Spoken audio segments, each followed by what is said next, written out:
All right, so it looks like we are live it looks like we're live. So, all right, so go ahead and get started. So we are back with another episode. And the point of these interviews is really to show people who are in healthcare or who are thinking about a pivot or thinking about starting a new career change or thinking about doing something else. And they might feel a little guilty and they might feel unsure about what all else is out there outside of the hospital walls. I want to bring in experts who are doing something else, who are doing something different. And I want them to share about what it is that they're doing, but also their pivot to doing something new. I'm not interviewing anyone who woke up doing what it is that they do, whatever it is that they do. So with that in mind, I came across Shamel. Hey there, how are you? Hey, Hey there, thank you so much for joining. And how do you pronounce your name? I'm sorry. Chanel. Shamel. Okay, Yeah. awesome. So Shamel Leonard shares all secrets of successful auto dealers at the Auto Dealer Business School. Her students make 10,000 or more after their first month training with her. She helps people get licensed and save their dealership. Her clients call her the auto dealer doctor. So, Shamel, there is obviously a story behind how people get to do what they do. So how did you end up becoming an auto dealer? So I married a guy who is very mechanically inclined. And so when we would need extra money, he would buy cars on Craigslist and, fix them up a little bit and sell them. But of course, you have a limit to do that before the Department of Revenue sends you like a cease and desist letter. And that is for real. And the limit is usually like 4 or 5 a year, depending on your state. So while he was, 1 month I said, do you think you want to get your dealer's license or should we get our dealer's license? And I started researching the process. I got licensed and then we hit go. And then, that's how we, became in the business. Wow. Yeah. So a lot of people find themselves in business doing something and they just keep doing it and doing it. What made you decide to, because I hear like it was practical, he was good at it, he was doing it, so he decided to do it, and so you decided to join him. But what made you decide to take the shift or pivot and leverage your expertise, leverage your knowledge, and start to teach other people? Very good question, because that is where the story has a twist. So we were getting a divorce, and during these moments of transition, I often want to figure out what my purpose is in life. Things don't happen to me, they happen for me for a reason. And so as I was starting to think about, okay, well, what is my purpose? What am I supposed to be doing? Who am I? I realized that I really like cars. I've always been good at cars. I always notice details about cars. I've been mechanically inclined since I was younger. My first car, I changed my own brakes on after I got an exorbitant quote from a shady mechanic. I said, I can change my own brakes. So all these epiphanies came to me at once that said, no, this was your path. And now, since you have been in this business and you guys made all the mistakes and then you were able to turn it around and be successful, now you need to go and share the word, because it's people who look like you who want to invest their money too into something and be successful at it. And you now have the blueprint on how to be successful. So just again to recap, thank you so much for sharing that that path and your thought process, because we're here because lots of people have expertise, they're good at doing something, they just sit on it, they're not necessarily one to go out and do anything with it just yet. What gave you the confidence to say, you know what, my expertise that I gained over this time is of value and that people will pay for it? Like, where did that come from? Honestly, I didn't have the confidence. And I was just having a conversation with my best friend this morning about this very issue. I didn't have the confidence. I actually had desperation that was pushing me, because I was going through a divorce. There was financial turmoil. I had my daughter with me, and this dealership was my only form of income at the time. So I had to make a pivot and make a pivot fast. But when I was having the conversation with my best friend this morning, desperation is really just another way to make you open to living your best life, like open to the possibilities. When I got desperate, there was no doubt in my mind that this is something I could do because I wanted to do it. But then I got confirmation because, we always get confirmation. I met a guy who wanted to become an auto dealer, and he had a limited budget. He had no mechanical knowledge. All he had was drive and me as his mentor. And in 6 months, he made $99,000. Wow. So that's when I said, oh, I have something to help the people. Awesome. That's so cool. So tell me more about there's so many places I want to go with that. Something can be said, I think, for desperation. I am in a program that Rohan Gilkes is doing. And, people have said, what made you decide to go at it and keep going? And he was like, without caring about certain things, because lots of us, when we want to start a business, we get hung up on a logo. And we can get hung up on what the logo looks like for years sometimes and months. And he said that he didn't care about what the logo meant because he was like, well, here's an example. If you're like in the desert and you're thirsty in a desert, do you care about having, this particular type of shoes before you go out, start looking for water? Or do you want your outfit to be together before you go out and start looking for water? Or do you need your bucket to be fancy? It's like, no, you don't care about all those things. You're just going out and taking action. And thank you for, your transparency and saying, what your motivation, what, drove you to take action and not necessarily listen to a whole bunch of fears. So when did this person come along? Was this person that came along that you mentored that ended up having success? Was he the first person that came along? Or he wasn't the first? He was the very first person. He was the first. Right when I was making my pivot, boom. Wow. In comes, guy who needs your expertise. What? Wow. So, mm-hmm. So how did he know to find you? How and that's another thing. A lot of us who have special expertise or something, we might keep our expertise a secret. Someone may not. So how did he did you just happen on his radar or something, or how did he find out about you? So I had been talking with him a little bit about options because he had just been fired from a job. And so in talking about options, he knew that I was an auto dealer and that I had that experience. And so he started asking questions, trying to qualify if this would be something he could do, because, it's an auto dealer. It's getting a license, it's buying and selling cars. It's very mechanical. Is this something I can do? And that's how he found me and decided on that path. Mm-hmm, mm-hmm. And what is your unique value proposition? For me, it's somebody who, my eyes are open to different things entrepreneurially. It's in my blood. So when I saw that you taught people how to set up their own auto dealerships and you look like me, that was all I needed to know. That was your unique value proposition. You could know absolutely nothing. I was I want to talk to her. But tell me about what is your unique, would you say your unique value proposition is? I mean, I'm not seeing a whole lot of people teaching other people how to have auto dealerships. I think that's alone a unique value proposition. But what are some of the things that set you apart from people who do, I don't know what you do. I don't think there's anybody, but educate me. Yeah. So you're right. One of my value propositions is that I am a Black woman, and I'm one of two that I know of that do anything similar. So there is someone else who helps people or shows the inside, of the auto dealer life. But for me, I think I'm a true educator. I, at one point, thought about going back to school to get my PhD because I wanted to, be a professor, and I wanted to educate, and I wanted to take people from one point to a transformation, So that's how I thought it would manifest, but it ended up manifesting in this way. And I almost didn't do this because I look like I do. And I said to myself, this is a man's industry. Who would listen to me? I'm a woman. And not only am I a woman, but I'm a Black woman. So does that make me more qualified or less in this space? And I just decided that it just makes me me.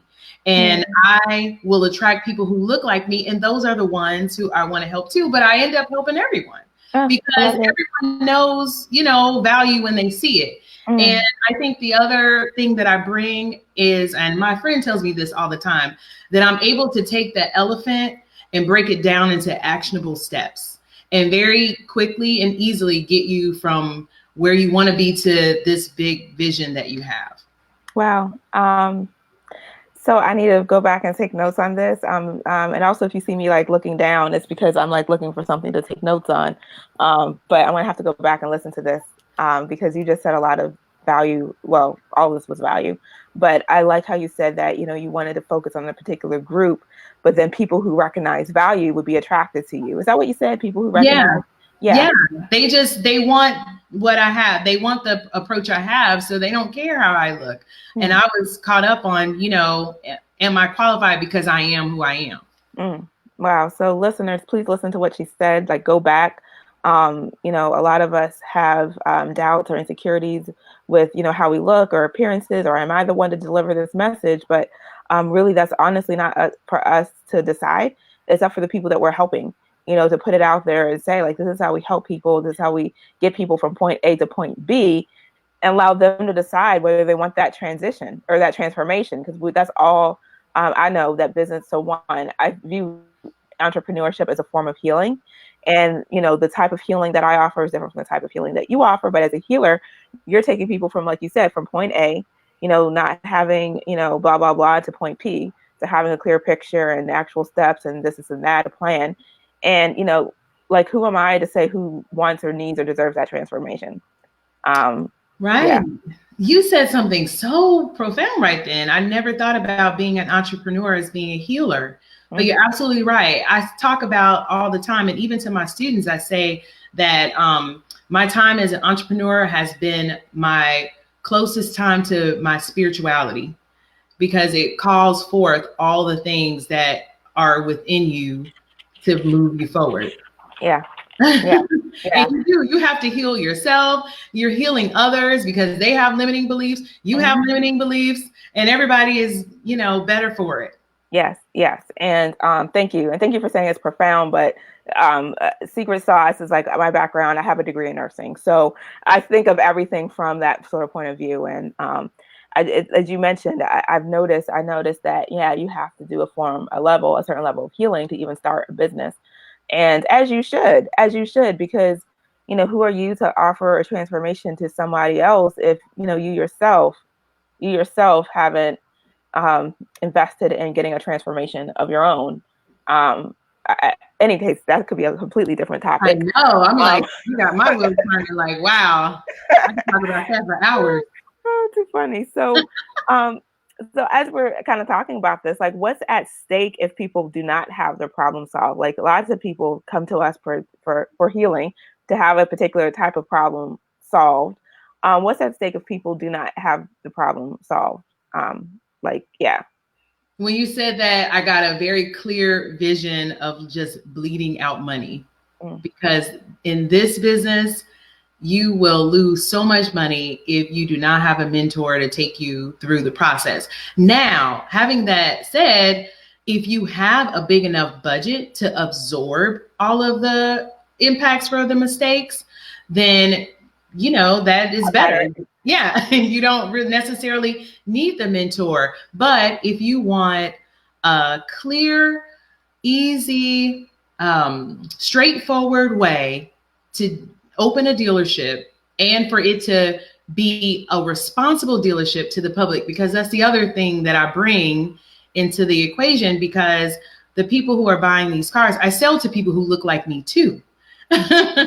So I teach my auto dealers how to be a responsible auto dealer, meaning selling reliable cars that they have some kind of integrity in, and also being profitable, because let's just be real, like, the more profitable you are, the easier it is for you to help people. So that's so that is what's at stake without having a mentor guide you through it. Yeah, thank you. And on that note, a lot of folks who are listening, who are in my audience, they come from like a healthcare background, and they're considering something new, something else. They don't know what all is out there. Some of them may not. And the whole idea about, I like how you said, be profitable so they can help people. Something that I say all the time is that, who can help more people? The guy standing on the corner with a help me, feed me sign will work from work. Who can help more people, him or Oprah? Him or Bill Gates? Like, who can help and serve? And Right. I feel like that really is the whole goal. I feel should be the main goal of, starting a business, becoming a CEO is like your ability to use that to go and serve and help other people with, it being easy. Exactly. Yeah. So let's talk about like best practices. With let me see. When it comes to people finding you, and I'm here to fight obscurity. I have seen nothing ever good come from people who are unseen and feel invisible.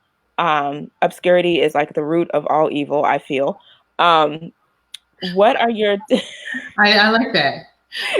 It is. I've never seen anything good. Like from literally like at the bedside, people who have a diagnosis, they feel invisible. They don't feel like they can speak up and ask questions, and they don't make themselves visible in their hospital bed.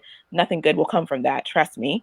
To in their business, hiding behind a computer screen, not speaking up, not telling anyone what they do. Nothing good comes from it. It's just I don't know. Wow. But You are so right. you're too funny. Yeah. You're too funny. So tell me about like how how people find you. Like how do people generally find you? How do you attract folks? How are you getting clients and customers? Tell me more about that. So I have a YouTube channel, Oh, and cool. 90% of the people who come to me find me on YouTube, because when you're thinking about, they call it YouTube University now, Mm-hmm. because you can find on, a lot of information on how to do what you want to do. But I speak to people who want to take like a systemized approach to doing it, because I get comments a lot about, just the fact that I have slides up and notes, and, I take people through it very systematically. So yeah, YouTube is how people find me. My YouTube channel is blowing up. It's because the content is really great. I talk about like 5 things that make you a shady auto dealer, and I talk about that so that you're not a shady Oh, auto love dealer. it. Love it. Yeah. So these are things that I want auto dealers to know. Oh, I love it. I love so much about all of this. Yeah, I don't even know where to start because like I said, I know that entrepreneurship is a form of healing, and our goal is to help. And this is from Building a Story Brand. It's a book that I love, that I read a lot. Is that we are calling people to become a better version of themselves as business owners. That's what we do. And should there be better auto dealers in the world? Yes, there needs to be better auto dealers. And so what you are doing, you're calling people to be better auto dealers. And can you imagine if there were better auto dealers in the world? That would be absolutely fantastic. And the same thing with, and so listeners, whatever it is that you're doing, just think of it like that. It's like you're calling people to be a better version of themselves. Do you help health coaches? Do you help, health coaches, or are you a business coach who works with health coaches, right? You want there to be better health coaches in the world, or the health coaches that you work at who are amazing. You want them to do more business, right? So that they can help more people, versus people finding something over on Facebook and, do some sort of medical treatment that's actually harmful. But, but they weren't able to find what they really needed because this health coach is over there being obscure. But Right. but you I mean, again, and also for people who are like you said, mechanically inclined, and may not have had opportunities to do certain things to earn money, but they are very mechanically inclined, and they're good people, and they enjoy helping others. There's other things that they can do with that skill and that interest besides whatever it is they're currently doing. That's not my Right. lane. I don't know, but you know what I'm saying. I know exactly what you're saying. I know, but I do want to make sure I let your listeners know that you don't have to be mechanically inclined to a certain level to be an auto dealer. Like, I don't turn nuts and bolts. I changed my brakes that one time, but after that, I just knew what it took and what it looked like when the job was done. And that's the information I give you in the auto dealer business school. Is I give you the knowledge so that you can then look at something and know what was done and that it was done to the level in which you need it done. Oh, thank you for that clarification. Yeah. Well, even better. Yeah. So you don't have to turn nuts and bolts at all. There is nothing, because I also teach the CEO style of being an auto dealer. And CEOs, they delegate work. True. They don't do it themselves. This is not you waking up every day, going in, making the donuts, so to speak. I grew up with that commercial. Time to make the donuts. But this is just, you have an interest. You want to serve the world and deliver better used cars. And this is your path to do it in a very CEO style way, which is you're managing a business that is doing great things. So I feel like we could just have a conversation for a long time. Co-signing what you said, because I am actually taking a course, or a live challenge, a free live challenge, where this 8-figure CEO is taking people through a process that you just mentioned. And it's a business model that offers local home services, lawn mowing, home cleaning and whatnot. And it's not about you going in there and mowing people's lawns, or you going in there and cleaning houses, or you going in there and, turning bolts or whatnot. It's about you being the person who facilitates those, that contract work. It's about you being a CEO and being the person who sets up the online store, in other words, where people can come and say they want lawn cleaning, or say they want, house cleaning. They come to your website, say they want it, and then you have contractors. You have contractors that go out and do it. So thank you for saying that, the business model that you're teaching is more so, not necessarily you being up underneath of the truck or something like that, but it's more so, I like how you said it's CEO run. Yeah, CEO style. That's my CEO style. Yeah. Okay. Oh, I like that. CEO style of business. That's awesome. Do you have anything specifically on that, like that concept? The CEO? Yeah. No, but actually this year I'm going to start talking more about what the CEO style is of an auto dealer, to those who they can't envision it. So, when you can envision it, then it can become real for you. So I will have some information soon. So subscribe to the YouTube channel. Okay. Okay. And the videos will be there soon. Sounds good. And we might need to do a part 2, because I feel like I could have a conversation with you about this. Me too. You were dropping some gems on me. Yeah. I'm the one being interviewed. I'm like, wow. It's funny. Tell me more about that. Funny. Well, very good. So I am going to wrap it up, and in closing, so tell us about how people can find you, what you have coming up, and if there's anything that you really wanted to mention that I didn't necessarily ask you about, feel free to mention that. Okay, so what I have coming up is I am onboarding or accepting the next class of people who want to take an auto dealership from ground zero to 6 figures in the next 6 months. So what I do with you in this 6-month program is I help you get licensed and build your inventory, learn your inventory, build your back office systems, and hire your staff, and everything that's needed for you to run a 6-figure CEO style dealership. And so that's what I have coming up, and I'm excited about that. I'm excited about the class of people who are coming together to be the next clear conscience auto dealers is also what I call it.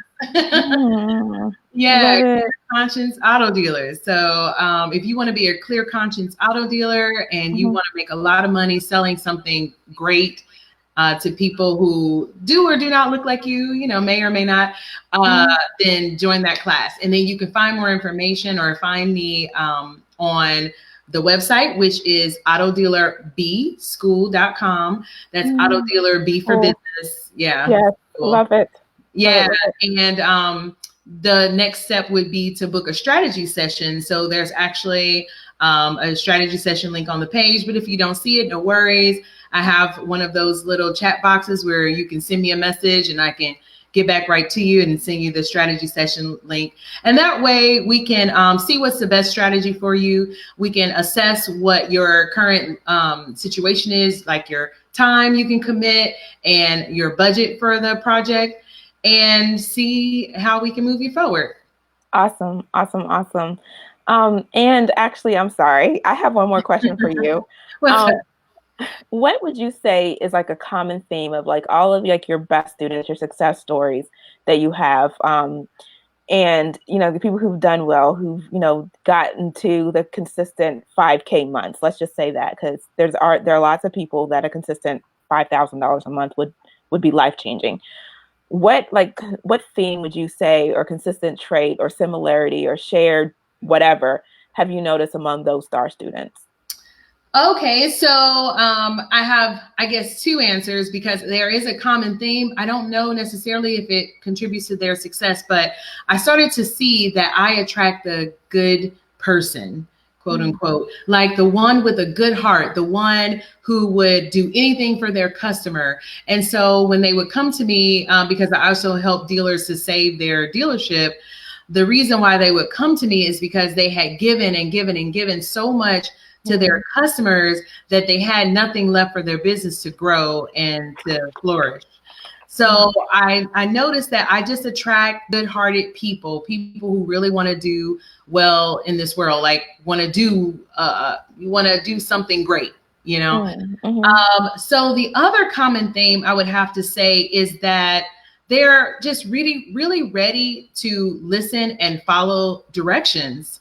They're ready to have fun doing it. Like they're wanting someone to show them how this can be fun and how it can be an enjoyable experience. And because they're looking for the joy, they're allowing the joy. And of course, joy, being open for joy, opens up money, you know, and it becomes a cycle. And so that's what makes them successful. Ah, beautiful. Well, actually, that's no better way to close this conversation. That I can't beat that call to action. So that's beautiful. Thank you so much. And I look forward to staying in touch. I know. I can't wait to talk to you again. Sounds good. Thank you. And it was so great talking with everyone. Thank you so much. And I hope to talk to you soon. All right. All right. Bye.